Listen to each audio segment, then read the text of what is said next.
ગુજરાત ગૌરવ સરોવરના ઉદ્ઘાટન માટે હું અહીંયા આવ્યો છું।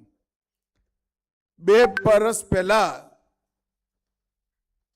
મને સવજીભાઈ મળ્યા હતા અને કહ્યું હતું કે એક સરોવર બનાવવાનું છે।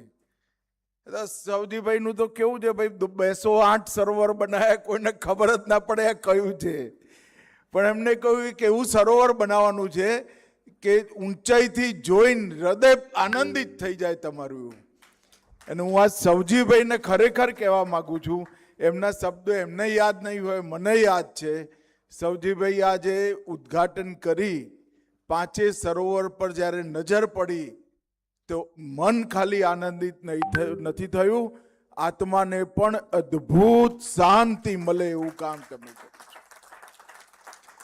સવજીભાઈ પરિવારમાં માનવાવાળા વ્યક્તિ છે। બધા ભાઈઓ, ગોવિંદભાઈ, બીજી પેઢી, ત્રીજી પેઢી, બધાનો પરિચય કરાવી દીધો। મગર હું સવજીભાઈને એક વાત કહેવા માંગુ છું। સવજીભાઈ મત્સ્ય પુરાણ જેને વાંચ્યું છે એને ખબર હશે કે કૂવો કોઈ કરાવે ગામમાં તો એને ખૂબ પુણ્ય મળે, એક વાવ કરાવે તો 10 કૂવા જેટલું પુણ્ય મળે, એક પુત્ર એનો સારો પાકે, એક દીકરો સારો પાકે તો 10 વાવ જેટલું પુણ્ય વ્યક્તિને મળે, અને એક તળાવ બનાવે તો 10 દીકરાઓ જેટલું પુણ્ય તમે કમાઓ। આ મત્સ્ય પુરાણનું વિધાન છે। એ જમાનામાં મત્સ્ય પુરાણમાં વર્ણન કર્યું હતું કે ચોમાસાના 4 મહિના 4 મહિના વરસાદ આવે, 4 મહિના રોજ વરસાદ આવે, પણ ક્યારેક એવો વરસાદ આવે જે પાણી નાખી એટલું દે કે પાણી દરિયામાં જાય। પણ આજે તો જુદું થયું, વરસાદ હવે એવો જ આવે, કોઈએ છત્રી નથી ઉગાડવી પડતી। એક દાડો ઘરમાં બેસી રહ્યો તો ચોમાસું પૂરું થઈ જાય, આવે ત્યારે એકદમ ખાબકે અને બાકીના 3 મહિના કોરું ધાકોર હોય। અને એ વખતે આ તળાવોનું મહત્વ ખૂબ વધી જાય। આયેલો વરસાદ એનું ટીપે ટીપું જો આપણે સાચવવાની વ્યવસ્થા કરીએ, ધરતીમાં ઉતારવાની વ્યવસ્થા કરીએ તો આપણા પૂરા દેશ અને પ્રદેશમાં કોઈ દિવસ દુકાળના ડાકલા ના વાગે ભાઈ। મને યાદ છે 1985, 86, 87 3 વર્ષ સરંગ ગુજરાતમાં દુકાળ પડેલો। કોંગ્રેસની સરકારથી રફારેશ્વરના મોટા ગોટાળાઓ એમાં થયા હતા। અમે બધા જુવાનિયા હતા। નરેન્દ્રભાઈ અમારા નવા સંગઠન મંત્રી બન્યા હતા, એમને ન્યાય યાત્રાઓ કાઢી હતી, જે ચોકડી પાડવાના કામો થતા હતા। ગુજરાત તો ભૂલી ગયું, ચોકડી પાડવાનું દ્રશ્ય કોઈએ જોયું જ નહીં હોય। ચોકડી પાડવાના કામો થતા હતા, ઠાલા ઠાલા ખાડા ખોદે ને ખાડા પૂરાય અને લોકોને મજૂરી મળે। લોકો ધૂમ ધકતા તાપમાં ઉઘાડા પગે ચોકડી પાડતા હોય। અમે અમદાવાદથી સૌરાષ્ટ્રના વિસ્તારમાં, મને રાજકોટ ગ્રામ્ય વિસ્તાર આપ્યો તો, 1-250 ગ્રામ સુખડી અને 2 જૂના ચંપલ લોકોના ઘરેથી ઉઘરાઈ વેચવા આવતા હતા ભાઈ। અને એ વખતે પાછા જતા એસટીમાં બેસવા રાજકોટ હું ગયો ત્યારે રાજકોટની અંદર જે પરબ હતી, 2.5 ફૂટ નીચે નર લઈ ગયેલા ખાડો ખોદીને, 2.5 ફૂટ નીચે। મેં પેલો આ નર કેમ ખાડામાં રાખ્યો છે કે લેવલ પર તો પાણી જ નથી આવતું। એવી સ્થિતિ હતી। 2001માં નરેન્દ્રભાઈ મુખ્યમંત્રી બન્યા અને જોતા જોતા જોતા આખું સૌરાષ્ટ્ર, આખું ઉત્તર ગુજરાત પાણીથી તરબરોળ થઈ ગયું અને દુકાળ ભૂતકાળ બન્યું। કલાપી એક વાર્તા લખી, કવિતા લખી હતી કે રાજા જેવો હોય એવું પ્રજાનું ભાગ્ય હોય। ખૂબ સુંદર કવિતા છે। રાજા એક દિવસ ઘોડા પર બેસી ગામમાં ગયા ખેતરમાં ઊભા રહ્યા, એક માં હતી અને કોઈ માવડી થોડું તરસ લાગી છે, એ ઓળખતી નથી રાજાને. એને શેરડી કાપી અને રસનો ધોધ થયો અને રાજાને કહ્યું, ખોબો ધર ભાઈ, તારી તરસ છીપાઈ દે, પાણીમાં શું પીવું તું, તને હું શેરડીનો રસ પીવડાવું. રાજાના મનમાં વિચાર આવ્યો કે માનું આખું ખેતર શેરડીથી ભરેલું છે, કેટલી સમૃદ્ધ માં છે. પછી એને કહ્યું, માં મને હજી થોડો શેરડીનો રસ પીવડાવો. બીજી શેરડી લીધી, કાપી, રસ ના નીકળ્યો. એટલે રાજાએ પૂછ્યું કે શું થયું? એટલે કે એ ઓળખતા નતા રાજા જ છે. એને કાં તો ધરતી રસહીન થઈ ગઈ, કાં તો રાજાના મનમાં પાપ આવ્યું, એટલે આ શેરડીનો રસ મારો જતો રહ્યો. નરેન્દ્રભાઈ મુખ્યમંત્રી બન્યા પછી ગુજરાતની અંદર એક પણ દુકાળ 2026 આવી ગયો પડ્યો નથી ભાઈ. આ વખતે બધા કહેતા હતા કે દુકાળ પડવાનો, અલ નીનોની અસર થવાની. ક્યાંક કેટલાક છૂટપૂટ ગામોમાં વરસાદ ઓછો થયો, પણ પશુઓ લઈ વલસાડ બાજુ જવું પડે એવું નથી આવ્યું. આપણે તો એ દિવસોએ જોયા છે. નરેન્દ્રભાઈ મુખ્યમંત્રી બન્યા પછી મને બરોબર યાદ છે, હું પણ મંત્રી તો 2003માં એક જ વર્ષમાં 1.5 લાખ ચેક ડેમો બનાવવાનું કામ નરેન્દ્ર મોદીજી. આ નર્મદા યોજના આપણી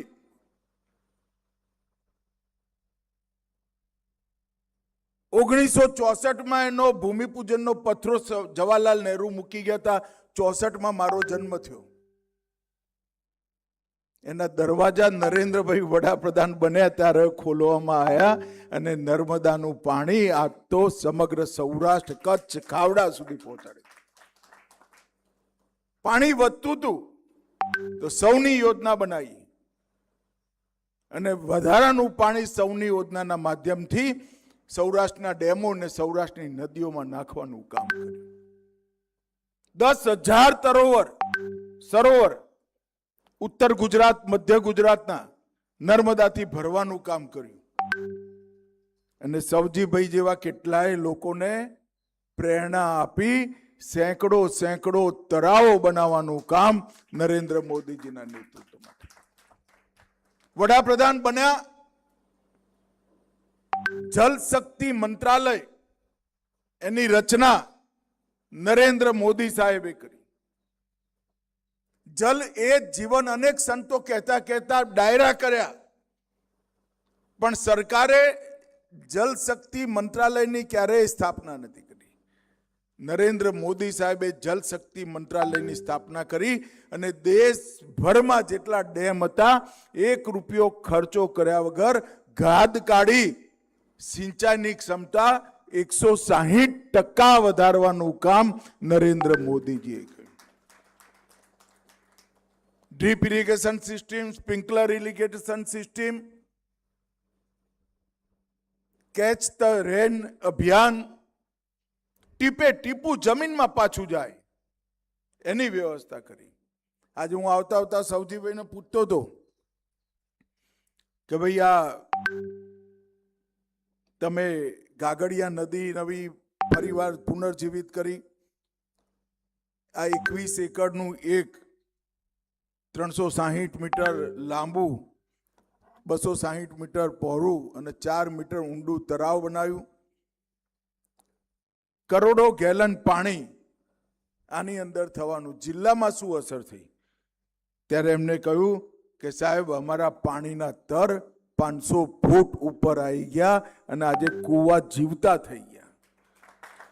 બોરવેલ બનાવવો ના પડે એવા પ્રકારની વ્યવસ્થા કરી અને 208 સરોવર એક જીવનમાં બનાવવા એ બહુ મોટી વાત છે.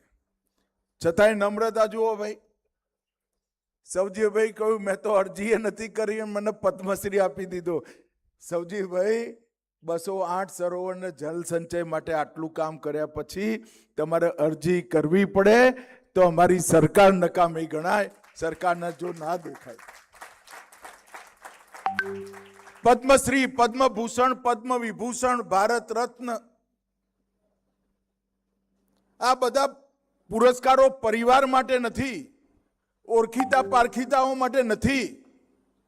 આ પુરસ્કારો એમના માટે છે જે પ્રશંસાની ઈચ્છા રાખ્યા વગર સમગ્ર જીવન ભારત માતાના સૌ ગરીબો માટે જે વાપરે એના માટે છે.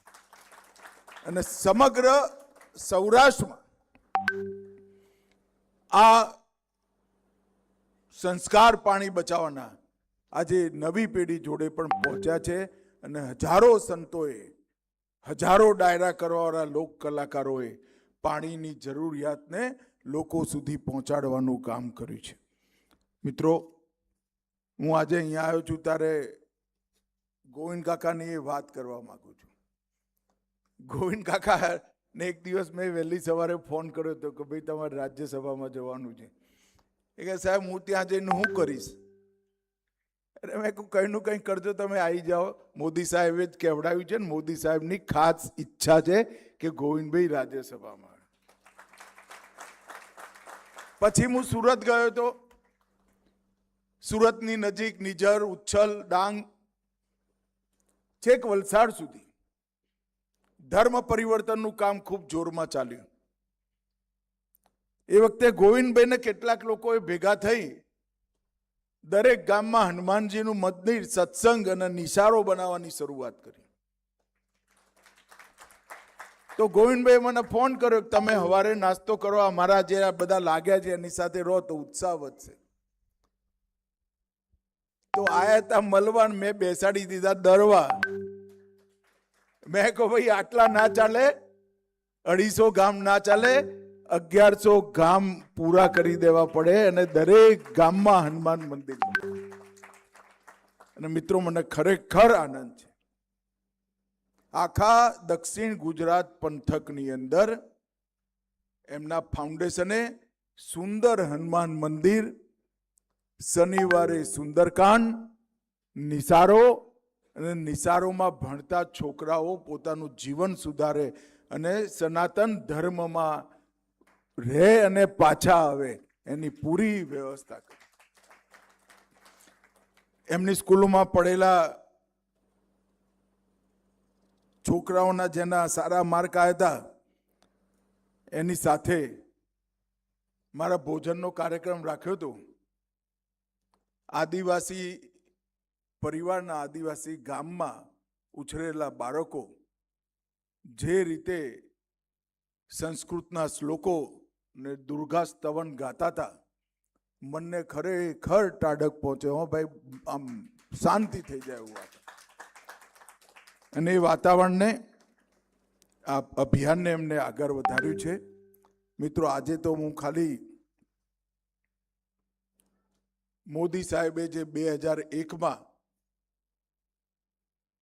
ગુજરાતની વિપરીત પરિસ્થિતિ, આપણું 80% પાણી ભરૂચ સુધી અને વસ્તી ત્યાં 16%, આટલો મોટો વિરોધાભાસ, જ્યાં 85% વસ્તી ત્યાં 14% પાણી, આ વિરોધાભાસને માનવ બળથી, લોક જાગૃતિથી એક લોકોમાં આંદોલન ઊભું કરી સમતલ કરવાનો પ્રયાસ કર્યો. સૌની યોજનાથી સૌરાષ્ટ્ર, નર્મદા યોજના અને ઉત્તર ગુજરાતમાં પણ સુજલામ સુફલામ યોજનાથી દરેક ગામની અંદર તર ઊંચા આવે એના માટે પ્રયત્ન કર્યો. અને આજે ગુજરાત ખરેખર દુકાળ મુક્ત બન્યું છે.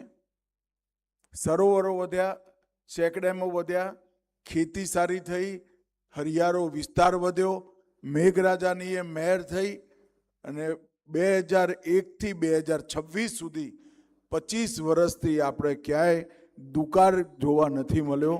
એ નરેન્દ્રભાઈના પ્લાનિંગનું જે પરિણામ છે એ છે. અને એમાં સૌથી મોટો ફાળો જનતાનો છે. દરેક ગામમાં ચેકડેમ બનાવો, સવજીભાઈ જેવા કેટલાય લોકોએ સરોવર બનાવવા માટે અભિયાન કર્યું. અનેક હિસાબ નહીં એટલા રૂપિયા અને માનવ શ્રમ ખર્ચાયો. રૂપિયા તો ભાઈ પરમાત્માની, લક્ષ્મીની કૃપા અનેક લોકો પર થતી હોય છે, પણ લક્ષ્મીને દીકરી સમજી જે બીજાના ત્યાં વરાવે ને એને જ લક્ષ્મીને પૂજા કરી કહેવાય. અને આ પરિવારે એ કામ કર્યું છે. હું હૃદયપૂર્વક એમને ખૂબ ખૂબ અભિનંદન આપું છું અને મને વિશ્વાસ છે કે આ પંથકમાં જે કામ થયું છે આખા સૌરાષ્ટ્ર અને ગુજરાતમાં એનો સંદેશ જશે. ભગવાને જેમને આપ્યું છે એ પાણી બચાવવામાં જરૂર લોકોની વચ્ચે આવી ખર્ચ કરશે, પ્રેરણા પર મળશે અને લોકો પણ સામૂહિક જલ સંચયના કામોને આગળ વધારશે એવો વિશ્વાસ છે. ફરી એકવાર સવજીભાઈ, ગોવિંદભાઈ અને એમની આખી ટીમને હરે કૃષ્ણ ફાઉન્ડેશનને હૃદયપૂર્વક ખૂબ ખૂબ ધન્યવાદ. વંદે માતરમ. ખૂબ ખૂબ આભાર કેન્દ્રીય ગૃહ અને સહકાર મંત્રી. તમારું આ સંબોધન